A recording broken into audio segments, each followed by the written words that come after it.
সম্প্রতি ইরানের একটি প্রাথমিক বিদ্যালয়ে চালানো হয় ক্ষেপণাস্ত্র হামলা। এ হামলায় নিহত স্কুল ছাত্রীদের স্মরণে আবেগঘন এক দৃশ্যের জন্ম দিয়েছে ইরান জাতীয় দলের সদস্যরা। গত ২৭ মার্চ তুরস্কে নাইজেরিয়ার বিপক্ষে মাঠে নামার সময় ইরানের খেলোয়াড়দের হাতে ছিল ছোট ছোট স্কুল ব্যাগ। জাতীয় সঙ্গীতের সময় তারা নিজেদের সামনে গোলাপি ও বেগুনি রঙের সেই ব্যাগগুলো ধরে রেখে নিহত শিশুদের প্রতি শ্রদ্ধা জানিয়েছেন। এছাড়া খেলোয়াড়দের হাতে ছিল কালো আর্মব্যান্ড।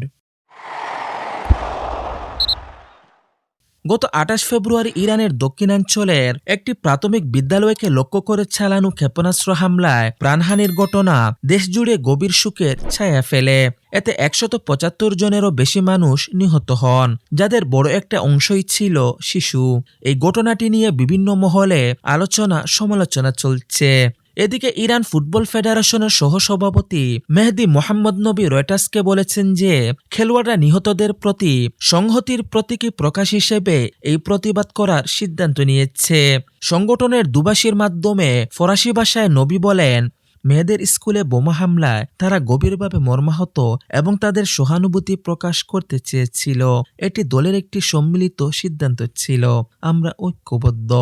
এদিকে যুক্তরাষ্ট্রের সামরিক তদন্তকারীদের প্রাথমিক মূল্যায়নে ইঙ্গিত মিলেছে হামলাটি তাদের বাহিনীর কার্যক্রমের ফল হতে পারে, তবে বিষয়টি এখনও চূড়ান্তভাবে নিশ্চিত করা হয়নি।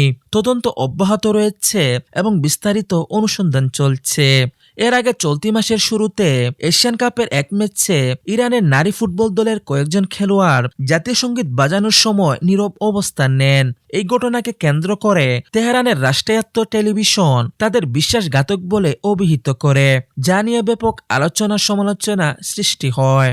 অপরদিকে আসন্ন বিশ্বকাপে ইরানের অংশগ্রহণ নিয়েও অনিশ্চয়তার ছায়া দেখা গিয়েছে।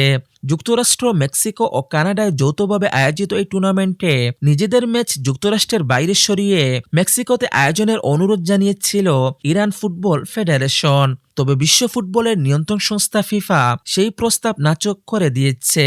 অন্যদিকে তুরস্কে অনুষ্ঠিত একটি প্রীতি ম্যাচে ইরান ২-১ গোলে নাইজেরিয়ার কাছে পরাজিত হয়।